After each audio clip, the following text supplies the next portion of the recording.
Hi, I'm Jay from SEK Surebond, and today we're going to talk about how to apply a sealer with a spray and back roll method.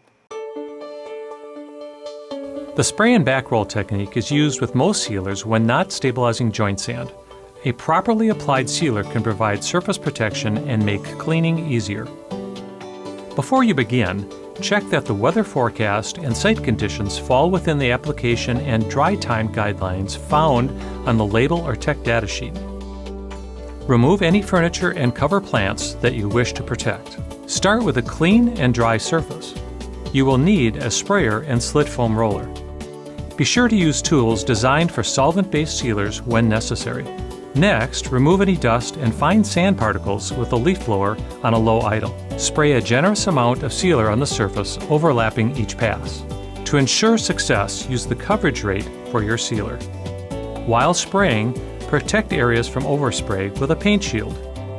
While the sealer is still wet, use a slit foam roller to evenly distribute the sealer and eliminate any pooling and ponding.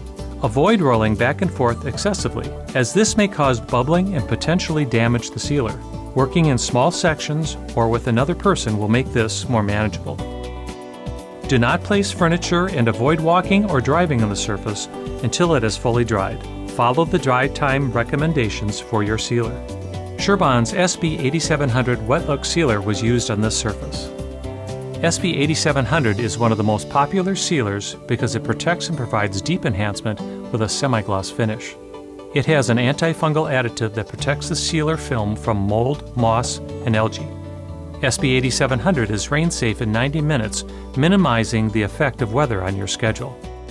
SEK Surebond products are professional grade and field proven for over 30 years.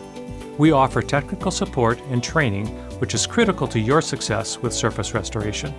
For more product information and additional videos, visit us online at sek.us.com.